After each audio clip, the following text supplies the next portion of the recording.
4 నెలల్లో ఎన్నికలు రాబోతుంది. ఇక్కడ మీ పార్టీకి చెందినటువంటి జగా కృష్ణమూర్తి గారు ఇక్కడ నేను కూడా సీట్ ఆశిస్తున్నానని నిన్న పబ్లిక్ గా చెప్పేశారు. దాని మీద మీ అభిప్రాయం? తప్పేముందండి? జంగా కృష్ణమూర్తి గారు పార్టీ సీనియర్ నాయకుడు, 2 సార్లు శాసనసభకి చేసిన వ్యక్తి. నేను సీట్ ఆశిస్తున్నానని ఆయన చెప్పారు. ముఖ్యమంత్రి గారి దృష్టికి తీసుకెళ్తా అన్నారు. ఆయన తీసుకెళ్తారు. ఖచ్చితంగా ఎవరు నిలబడాలి అనేది ఇప్పటికే మీరు చూస్తున్నారు. జగన్మోహన్ రెడ్డి గారు గతం కన్నా విభిన్నంగా సర్వేలు 1-3 సార్లు సర్వేలు చేయటం, ఎవరు నిలబడాలి, ఏం చేయాలి.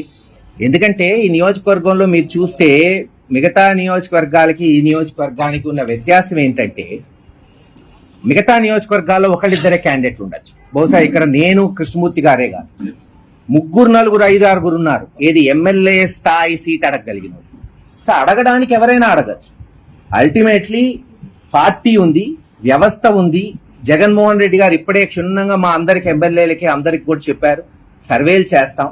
సర్వేల ప్రకారం మరి విభిన్న ఛానల్స్ లో అది తెలుసుకొని ఎవరికి సీట్ ఇవ్వాలనేది మరి అది జగన్మోహన్ రెడ్డి గారు నిర్ణయిస్తారు.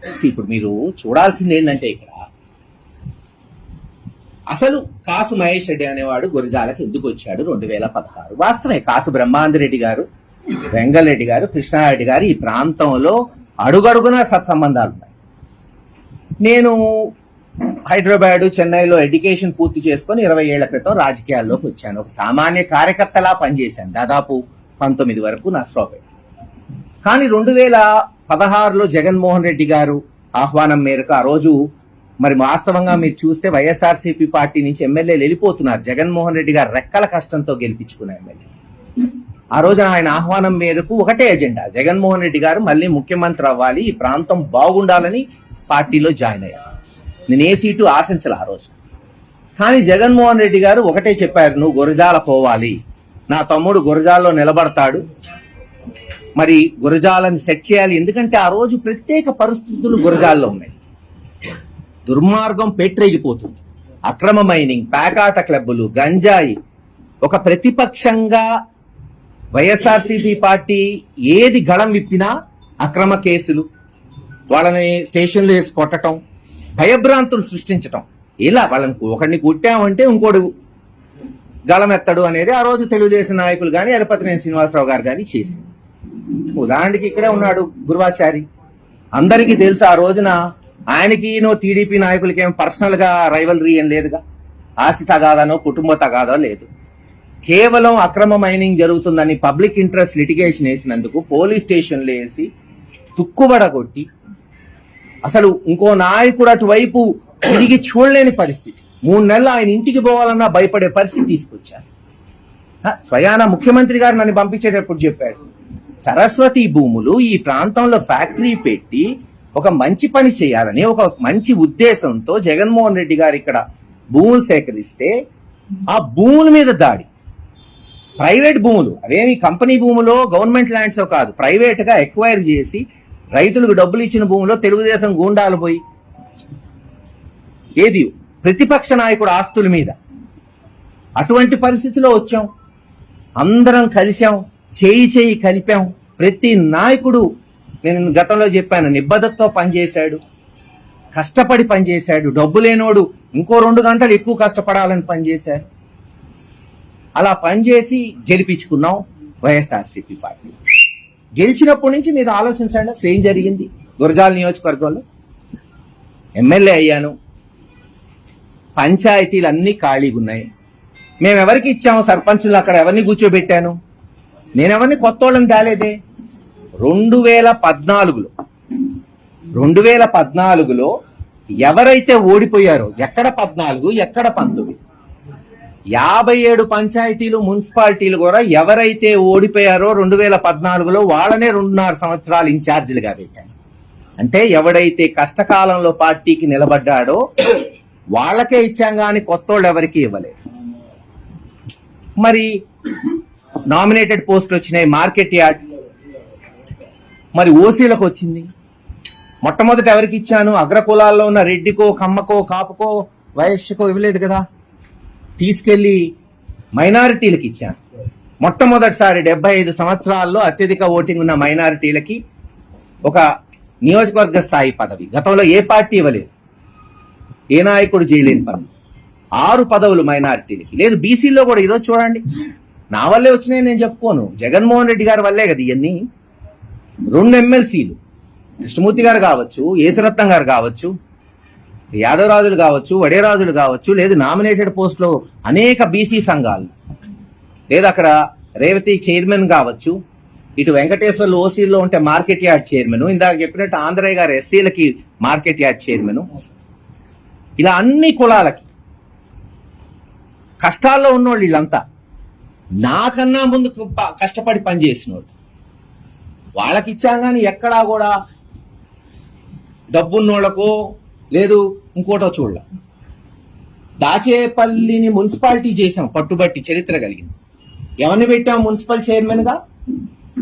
పున్నారావుని, సాంబయ్య గారిని. దాంతో పాటు జాకిర్ హుసేన్ అటాచ్ చేసాం. సరే బ్యాడ్ లక్ పాపం, జాకిర్ హుసేన్ గారు ఓడిపోయాడు, సముచిత స్థానం త్వరలో ఆయనకు కూడా కల్పిస్తాం. ఎవరు పున్నారావు? 2014లో వైఎస్ఆర్ పార్టీ తరఫున నిలబడి పంచాయతీలో ఓడిపోతే పట్టుబట్టి, ఆ రోజు డబ్బు లేదని పున్నారావు బాధపడుతుంటే నీకేం పర్లేదు అందరం తలా ₹1 వేసుకుందాం అని మున్సిపల్ చైర్మన్ చేశాం. దురదృష్టం మా చైర్పర్సన్ గారు చనిపోయారు పాపం. అయినా తర్వాత ఎవరెక్కారు? సాంబయ్య గారు. ఎవరు సాంబయ్య గారు? 20-30 సంవత్సరాల నుంచి ఈ ప్రాంతంలో రాజకీయం చేస్తున్న వ్యక్తి, వైఎస్ఆర్సీపీ పార్టీకి కష్టాల్లో ఉన్న వ్యక్తి. ఎక్కడైనా పోనీ గురజాల మున్సిపల్ చైర్మన్. ఓసీ వస్తే ఇద్దరికి ఇచ్చాం, వీరారెడ్డికి, బడేజానికి. ఎవరు వాళ్ళిద్దరు? వీరారెడ్డి ఎవరు? 2014లో గురజాల మండలానికి ఎంపీపీగా నిలబడి ఓడిపోయిన కుటుంబం. బడేజాని గురజాల సర్పంచ్గా నిలబడి ఓడిపోయిన వ్యక్తి. ఓడిపోయిన వాళ్ళకి ఇచ్చాం. కొత్తగా డబ్బులు పెడతారనో కొత్తగా వచ్చిన వాళ్ళకి కాదు కదా. లేదు పిడుగురాళ్ళ మున్సిపాలిటీ తీసుకుందాం. ఫస్ట్ మున్సిపాలిటీ ఓసీ వచ్చినప్పుడు సరే ఇక్కడ అందరికీ తెలిసింది ఆర్యవైశ్యుల్ని పెట్టుకోవాలి. నేను అడిగింది ఎవరు? రేబాల్ శ్రీనివాస్ని అడిగాను, మీరు నిలబడతారా అని. అడగండి కావాలంటే. లేదు సార్ నాకు స్టేట్ లో పోవాలని ఉంది, మీరు సహకరిస్తే, జగన్మోహన్ రెడ్డి గారు సహకరిస్తే నేను స్టేట్ పోస్ట్ తీసుకుంటాను. తర్వాత రామారావుని అడిగా. ఏమై రామారావు ఏమన్నాడు? నాకు సరిపోదు సార్, నాకు పిల్లలు 3 ఉన్నారు, అంతేనా? ఎవరి ఇళ్ళు? కష్టాల్లో ఉన్నోళ్ళు. అప్పుడు వాళ్లే లేదు సార్ ఒక కొత్త వ్యక్తిని తీసుకొద్దాం, పార్టీకి మెరుగు జరుగుతుంది అని ఒక మంచి వ్యక్తిని, మచ్చలేని సుబ్బారావు గారిని తీసుకొచ్చి పెట్టాం. వైస్ చైర్మన్ ఎవరికి ఇచ్చామో చెప్పండి. గతంలో టీడీపీ ఉన్నప్పుడు వైస్ చైర్మన్ ఓసీ వస్తే అగ్రకులంలో ఇచ్చారు. సరే అది వాళ్ళ ఇష్టం ఎవరికి ఇచ్చారు. ఈ రోజు నేను ఎవరికి ఇచ్చాను? జిలానీ బాయికి, ముక్కంటి గారికి. వాళ్ళు అడగను కూడా అడగల. ముక్కంటి గారు ఇక్కడే ఉన్నాడు. నేను నైట్ ఫోన్ చేసి ఓసీలు వచ్చినాయి, ఒకటి ఎస్సీకి ఇస్తున్నాను, ఒకటి ముస్లింకి ఇస్తున్నాను అని ఇచ్చా.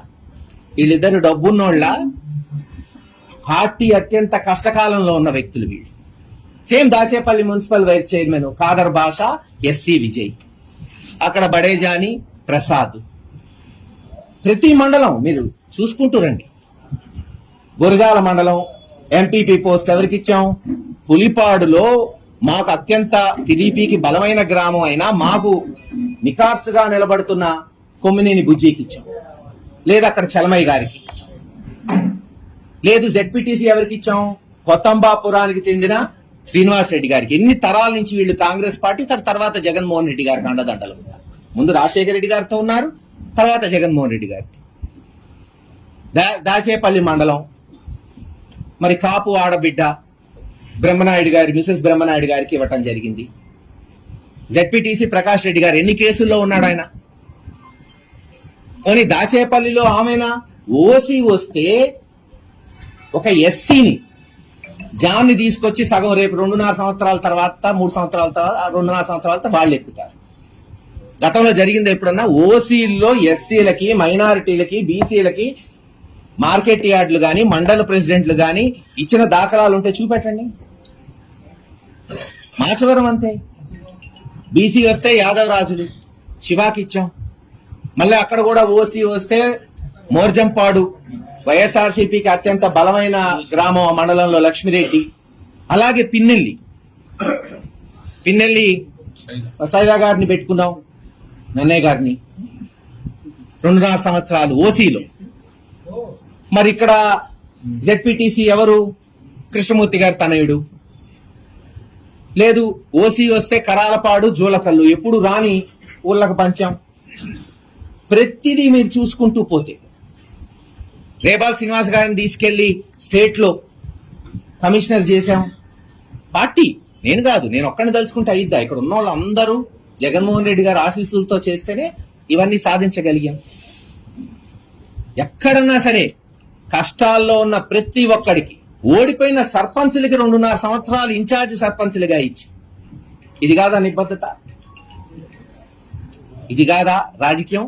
మార్పు, అభివృద్ధి చేసుకుంటూ ఇందాక నేను చెప్పినట్టు 3,471 కోట్లతో నిన్న చదివాను. కర్నూలు మనకన్నా డెఫినెట్లీ అది పెద్ద టౌను, డిస్ట్రిక్ట్ హెడ్ క్వార్టర్. ఇప్పుడు 2,000 కోట్లు అంటే అభివృద్ధి కర్నూలుకి. ఈ రోజు నాకు 3,471 కోట్లతో గురజాల నియోజకవర్గ అభివృద్ధి. ఇది కాదా అభివృద్ధి అంటే? ఇటువంటి ప్రాజెక్టులు గతంలో ఎప్పుడన్నా చూసారా? హైవేలు, నీళ్లు, మెడికల్ కాలేజీలు, హాస్పిటల్ లేని చోట జగన్మోహన్ రెడ్డి గారి టైం.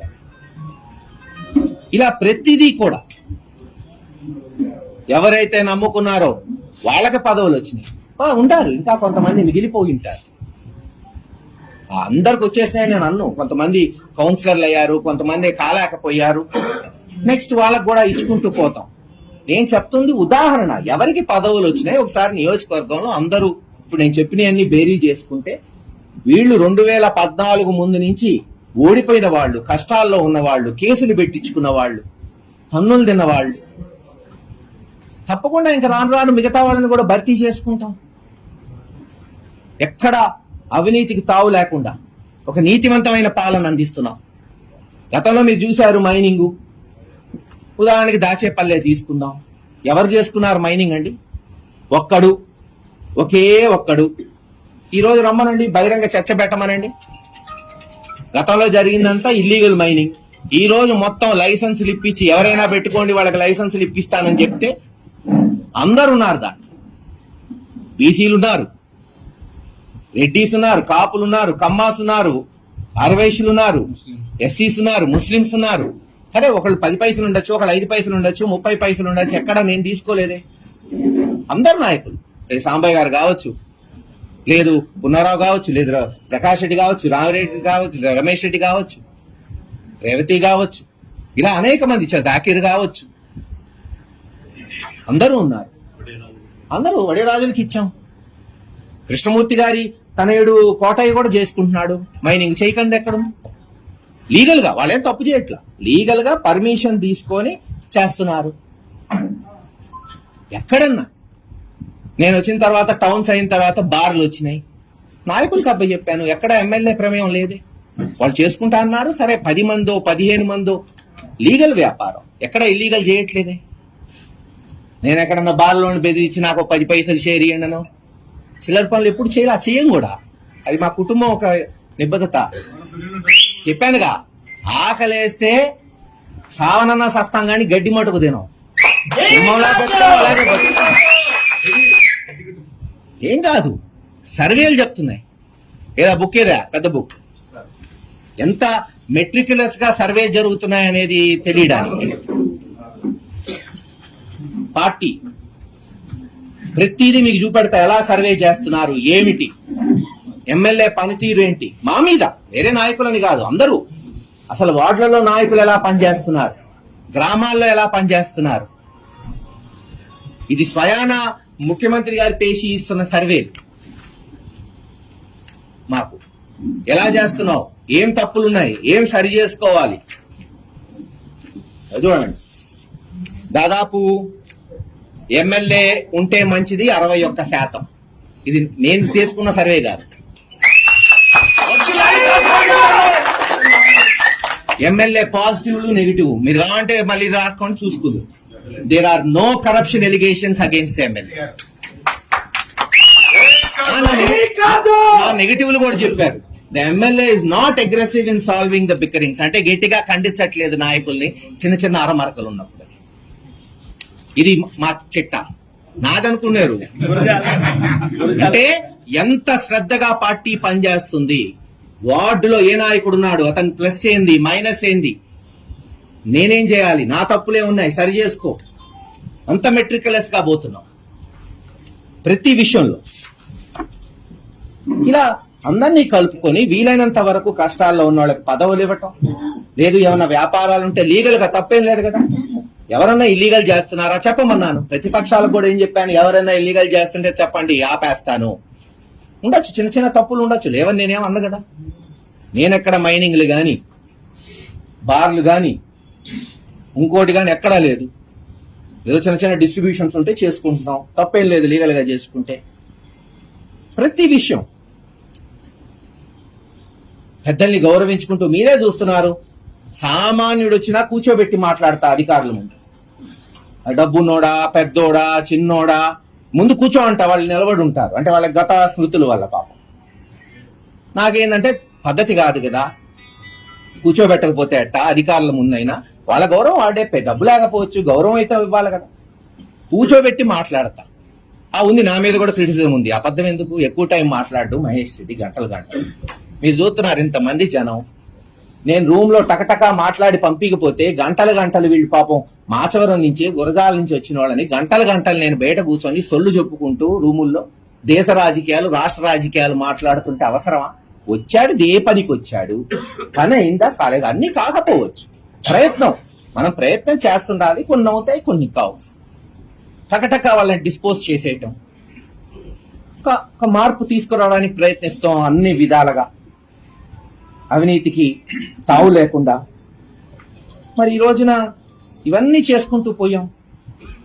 ఎక్కడ నా బంధువుల్ని నేనేం తెచ్చి ఇక్కడ పెట్టలేదా, చాలా చోట్ల ఎమ్మెల్యేలు బంధువులు ఉన్నారు, ఇంకోళ్ళు వచ్చారు. ఎక్కడ పదవుల్లో గాని, వ్యాపారాల్లో గాని అంతా కార్యకర్తలు, నాయకులు, మండల నాయకులు కావచ్చు, క్షేత్రస్థాయి నాయకులు ఉంటాయి. చిన్న చిన్న అందరికీ న్యాయం చేయలేము, కొన్ని 10% ఉంటాయి. ఏదో సరి చేసుకుంటాం, తెలుసుకుంటాం ఏం చేయాలో. ఈరోజు మీరు చూస్తున్నారు. మరి నేను ఇందాక చెప్పినట్టు 2016-17లో పరిస్థితి ఏంది గురజాల నియోజకవర్గంలో? బ్యానర్ కట్టాలంటే భయం. మరి మన మున్సిపల్ ఎలక్షన్స్ లో 4 మున్సిపాలిటీలు యునానిమస్ అయినాయి. పులివెందుల, పుంగునూరు, మాచల, దాంతో పాటు పిడుగురాలు తీసుకొచ్చాం. నేనేమి 40 ఏళ్ళు, 50 ఏళ్ళు, 60 ఏళ్ళు నేను రాజకీయం చేసినోడి కాదు కదా. First time MLA. 45 నెలలు, 50 నెలలే నేను. 45-50 నెలలే నేను ఎమ్మెల్యే. యునానిమస్ చేశాం. 4 మండలాలు యునానిమస్ చేసుకోగలిగాం. ఇంచుమించు 57 పంచాయతీల్లో 53 గెలుచుకున్నాం. ఒక రికార్డ్ సృష్టించాం నియోజకవర్గంలో. ఒక బెంచ్ మార్క్ ఇలా ఉండొచ్చు అని.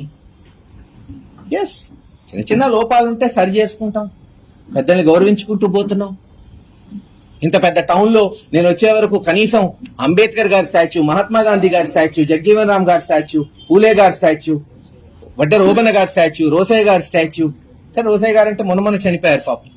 ఐలమ్మ గారి స్టాచ్యూ, అబ్దుల్ కలాం గారి స్టాచ్యూ ఉందా? ఈరోజు అన్ని పెడుతున్నాం. ఎందుకంటే వాళ్ళ ఆదర్శం కావాలి. యువత రేపు చూసుకొని రాబోయే తరాలకి వీళ్ళు ఎవర్రా అనుకునే బదులు, ఓహో ఇట్లాంటి వాళ్ళు వీళ్ళని అడుగుజాడలో నడవాలని. ఇలా అన్ని ప్రతి అంశంలో, అభివృద్ధిలో, సామాజిక న్యాయంలో, నీతివంతమైన పాలనలో, కష్టాల్లో ఉన్న కార్యకర్తని నిలబెట్టడంలో చేతనైనంత వరకు. ఇదేదో నా గొప్ప, నా జాగి నేను ఎప్పుడు అనుకోను. చిన్నప్పటి నుంచి రాజకీయాలు చూసినోడిని. ఈ పదవులే ఉంది, వస్తుంటాయి పోతుంటాయి. ఈ డబ్బుదే ఉంది. ఎంత చూసాం, మా కుటుంబం ఎంత చూసుంటుంది, మాకు ఎంత నేర్పించి ఉంటారు. అందుకే కదా 90 ఏళ్ల నుంచి ఈ ప్రాంతంలో ఉంది. 90 ఏళ్ళు అంటే సామాన్యం కాదు కదా. ఈ రాష్ట్రంలో ఎన్ని కుటుంబాలు ఉన్నాయి చెప్పమనండి 90 ఏళ్ల నుంచి రాజకీయాల్లో. చెయ్యాలి. అవకాశం వచ్చినప్పుడు మనం ఏం చేశాం, చివరికి అదే మిగిలిపోయేది మా అందరికి. ఏం వదిలిపెట్టిపోయాం. నేనే ఇక్కడ శాశ్వతంగా 15 ఏళ్ళు, 20 ఏళ్ళు, 30 ఏళ్ళు నేనే ఉంటా, నా జాగిర్ నేను అనట్లా. దేవుడు దయ తెలిసి మంచి పనులు చేశాం, ప్రజలు ఆశీర్వదిస్తే ఇంకొక 5-10 ఏళ్ళు జగన్మోహన్ రెడ్డి గారిని ముఖ్యమంత్రిగా చూడాలనే ఆశ మా అందరిలో ఉంది. చెప్తా, ఏదో రోజు నేను వెళ్తా, వెళ్ళే రోజు చరిత్ర సృష్టించే పోతా. ఖచ్చితంగా చరిత్ర సృష్టించిపోతాం. మీరు అన్నారు నో ప్రాబ్లం. ఎలక్షన్స్ ఇంకా 4 నెలలు ఉన్నాయి. మా పని ఇప్పుడు ఏపీ నీడ్స్ జగన్ ఉంది. రేపు ఇంటింటికి పోవాలి, పెన్షన్లు ఇవ్వాలి, ఆసరా ఉంది, చేయూతుంది. మరీ ముఖ్యంగా ముఖ్యమంత్రి గారిని తీసుకొచ్చి పల్నాడులోనే ప్రతిష్టాత్మకమైన, మరి అక్కడ నాగార్జున సాగర్ ఉంటే ఇక్కడ మెడికల్ కాలేజ్, ముందు ఫస్ట్ ఫేజ్ ఓపెన్ చేయించాలి ఆయన చేతుల మీదుగా. చెప్పండి, 2 ఏళ్లలో అంత పెద్ద బిల్డింగు గుంటూరు జిల్లాలో ఎవడన్నా కట్టారో చూపెట్టమనండి. 12 లక్షల చదరపడుగు మెడికల్ కాలేజ్ అంటే హాస్పిటల్. ఇప్పటి వరకు ఈ ప్రాంతం నుంచి వేరే హాస్పిటల్స్ కి పోయేవాళ్ళు పేషెంట్స్, నర్సరావుపేట, గుంటూరు, విజయవాడ, హైదరాబాద్. రేపు వాళ్ళు ఇక్కడికి వస్తారు, నర్సరావుపేట, సత్తెనపల్లి, వినుకొండ చదువుకోవడానికి. గాని ఇంతటితో ఆగదు మా ప్రయాణం. రేపు ఒక ఇంజనీరింగ్ కాలేజ్ తీసుకురావాలి, గురజాల్లో అగ్రికల్చర్ బిఎస్సి కాలేజ్ స్థాపించాలి, ఒక డిగ్రీ కాలేజ్ పిడుగురాళ్ళలో పెట్టాలి, ఒక ఎడ్యుకేషన్ హబ్ గా ఈ ప్రాంతం చేయాలి. ఇండస్ట్రీస్ ఇంకా భూమి తీసుకొని ఇవ్వనోళ్ళు సీఎం గారు పర్సీవ్ చేస్తున్నారు. శ్రీ సిమెంట్స్ వచ్చింది, రేపు మై హోమ్ రావాలి, సాంఘీ రావాలి, లేదు అదాని అంబుజాన్ కొన్నారు, 3 సిమెంట్ ఫ్యాక్టరీలు రావాలి. తెస్తే అటు ఇండస్ట్రియల్ గా అది. మరీ ముఖ్యంగా నా కోరిక, గుంటూరు మార్కెట్ యార్డ్ లాగా అంత పెద్దది నేను చేయలేకపోవచ్చు, అంత పెద్ద నాయకుడు నేను కాకపోవచ్చు, కానీ పునాదేశా, ఇత్తనం నాటా. నడికుడి మార్కెట్ యార్డు ఎవరైతే మిర్చి పండించే రైతులు ఉంటారో వాళ్ళు గుంటూరు పోయి అమ్ముకునే బదులు మన ప్రాంతంలో మన నడిబొడ్డులో అమ్ముకోవాలి. మీరే చూస్తారు, మీరు ఉంటారు, నేను ఉంటాను, ఇంకో 5-10 ఏళ్ల తర్వాత ఖచ్చితంగా అవుతుంది. అంత కాకపోవచ్చు, ఆడ 1500, 2000 కోట్లు, 3000 ఎంత జరుగుతుందో నాకు తెలియదు. ఇక్కడ ఒక 1000 కోట్లు జరిగినా చాలు, కోల్డ్ స్టోరేజ్లు వస్తాయి, రైతులకి దూరం పోవాల్సిన అవసరం ఉండదు. ఎక్స్పోర్టర్స్ ని తీసుకొచ్చాం, వాళ్ళకి ఆఫీసులు ఇచ్చాం. ప్రయత్నం, ప్రతి విషయంలో ప్రయత్నం చేస్తున్నాం. మరి ఇలా అన్ని చేసుకుంటూ పోతున్నాం. తప్పకుండా జగన్మోహన్ రెడ్డి గారు నేను చెప్పినట్టు ఎవరు నిలబడాలి, ఏం చేయాలి, ఎలా చూడాలి, ఆయనకన్నా నాకేం ఎక్కువ తెలియదు కదా. రాష్ట్రాన్ని 151 ఎమ్మెల్యేలు గెలిపించుకున్నాడు కన్నా నాకైతే తెలుస్తుంది. ఖచ్చితంగా ఆయన అన్ని చూసుకుంటాడు, అందరితో మాట్లాడతాడు, సముచిత అభ్యర్థిని ఆయన చేస్తాడు. ఎవరికి ఇచ్చినా అందరం కలిసి చేయాల్సింది, దీంట్లో ఏమీ దాపరికం లేదు. గతంలో కూడా జరిగింది, ఈ రోజు జరిగింది. Why AP needs Jagan? ఎందుకు ఈ రాష్ట్రానికి జగన్మోహన్ రెడ్డి గారి అవసరం కార్యక్రమం సుమారు 2-3 వారాల క్రితం మొదలైంది. కానీ మరి మిడిల్లో సైక్లోన్ రావటం, మరి సైక్లోన్ తర్వాత చిన్న చిన్న ఆటుపోట్లతో వ్యవసాయ పరంగా ఉండటంతో అది కొంచెం ఆగటం జరిగింది. దాన్ని ప్రతిష్టాత్మకంగా తీసుకోవాలని మేమందరం నాయకులు నిర్ణయించుకున్నాం. వచ్చే 2 రోజులు అంటే రేపు సాయంత్రం, ఎల్లుండి సాయంత్రం అందరు నాయకులు కూడా వాళ్ళ గ్రామాల్లో, ఇప్పటికే అక్కడున్న నాయకులు అందరూ, సర్పంచులు, ఎంపీటీసీలు, కౌన్సిలర్లు, చైర్మన్లు అందరికి కూడా వాలంటీర్లని మరి అప్పచెప్పడం జరిగింది. ఇది ప్రభుత్వ కార్యక్రమం కాబట్టి ప్రతి ఇంటికి పోయి ఈ రాష్ట్రంలో ఎటువంటి కార్యక్రమాలు అభివృద్ధి జరిగిందో గడిచిన 4.5 సంవత్సరాలు, మరీ ముఖ్యంగా గురజాల నియోజకవర్గంలో దాదాపు 3,471 కోట్లతో ఈ రోజున బహుశా ఆంధ్ర రాష్ట్రంలో 5 నియోజకవర్గాలు, అత్యంత అభివృద్ధి చెందుతున్న 5 నియోజకవర్గాల్లో ఈరోజు జగన్మోహన్ రెడ్డి గారి నాయకత్వం వల్ల, ఆయన ప్రత్యేకంగా గురజాల మీద శ్రద్ధ పెట్టడం వల్ల పులివెందలతో పాటు అభివృద్ధిలో దూసుకుపోతుంది గురజాల నియోజకవర్గం. ప్రతి ఇంటికి పోయి వివరించడం జరుగుతుంది. మరి దాదాపు 1,500 కోట్లతో నవరత్నాలు, మరొక 1,900 కోట్లతో శాశ్వత పథకాలు, తాగునీరు కానీ, రోడ్లు కానీ, బైపాస్ రోడ్లు కానీ, హాస్పిటల్, మెడికల్ కాలేజు, స్కూళ్ళు, ఇళ్ల పట్టాలు, ఇలా ప్రతి రంగంలో కూడా ఎలా అభివృద్ధి చెందుతున్నాం అనేది క్షుణ్ణంగా ప్రతి ఇంటికి పోయి ప్రతి నాయకుడు ఎట్టి పరిస్థితుల్లో ఏ ఇళ్ళు వదలకుండా కూడా ప్రచారం జరగడం జరుగుతుంది. గతంలో ఎటువంటి అన్యాయాలు తెలుగుదేశం హయాంలో ఈ ప్రాంతంలో జరిగినాయి, ఇప్పుడు ఎంత సామరస్యంతో అభివృద్ధి చెందుతూ పోతుంది ఈ నియోజకవర్గం. కేవలం అభివృద్ధే కాదు, సామాజిక న్యాయంలో కూడా ఎప్పుడు రానటువంటి పదవులు మైనారిటీల్లో 6 పదవులు. 75 సంవత్సరాల స్వతంత్రం వచ్చిన తర్వాత గురజాల నియోజకవర్గంలో అత్యధిక ఓట్లున్న మైనారిటీలకు పదవులు కానీ, లేదు బీసీల్లో 2 ఎమ్మెల్సీలు, మరి జెడ్పీటీసీలు, మార్కెట్ యార్డ్ చైర్మన్లు, మార్కెట్ యార్డ్ చైర్మన్ ఓసీలు వస్తే దాంట్లో అటు ఎస్సీ ఆంధ్రయ్య గారు, ఇటు బీసీ వెంకటేశ్వర్లు గారు, ఇలా లేదు మున్సిపల్ చైర్మన్లు ఎలా ఇచ్చాం, వైస్ చైర్మన్లు ఎలా ఇచ్చాం, సామాజిక న్యాయం ఎలా పాటించాం, ఎలా గతంలో జరగలేదో బ్రోషర్ తయారు చేశాం. అదంతా కూడా రేపు సాయంత్రం, ఎల్లుండి సాయంత్రం ప్రతి నాయకుడు ముగ్గురు వాలంటీర్ని దత్తత తీసుకొని ప్రతిష్టాత్మకంగా చేయటం జరుగుతుంది. ఎక్కడన్నా ఒకళ్ళిద్దరు నాయకులు చేయలేకపోతే వాళ్ళని ఎవరిని పార్టీ వదులుకోదు. గతంలో చెప్పినట్టు వాళ్ళ బదులు ఇంకోళ్ళని నియమించైనా ఈ యొక్క కార్యక్రమాన్ని బహుశా ఆంధ్ర రాష్ట్రంలో గురజాల నియోజకవర్గం ఫస్ట్ ఉండేటట్టు మేమందరం నాయకులు కూడా సమాయత్తం అవుతున్నాం. దాని గురించే ఈ రోజున ఈ మీటింగు, ఈ ప్రెస్ మీటు. మళ్ళీ క్షేత్రస్థాయి గ్రామంలో వార్డులో ఉన్న ప్రతి వైఎస్ఆర్సీపీ నాయకుడికి, కార్యకర్తకి నేను రిక్వెస్ట్ చేస్తున్నాను. ఇది చాలా ప్రతిష్టాత్మకమైన సమయం. మనకి సమయం చాలా తక్కువ ఉంది. మళ్ళీ మనం అఖండ మెజారిటీతో గురజాల నియోజకవర్గంలో గెలిపించుకోవాలి. జగన్మోహన్ రెడ్డి గారిని ముఖ్యమంత్రి చేయాలంటే మనం చేసిన అభివృద్ధి చెప్పుకోవాలి, ప్రజలకి వివరించాలి. గతానికి ఈ రోజుకి ఉన్న వ్యత్యాసం వాళ్ళకి తెలియజేయాలని నాయకులందరికీ చెప్తున్నాను. ఈరోజు ఇక్కడ అందరూ కూడా కన్వీనర్లు, మండల్ ప్రెసిడెంట్లు, జెడ్పీటీసీలు, కౌన్సిలర్లు, లేదు సర్పంచ్లు అందరూ కూడా వచ్చారు. ఎవరు వారికి మరి ఇచ్చిన బాధ్యతలని వచ్చే 2 రోజులు సక్రమంగా చేస్తారని ఆశిస్తూ సెలవు తీసుకుంటారు.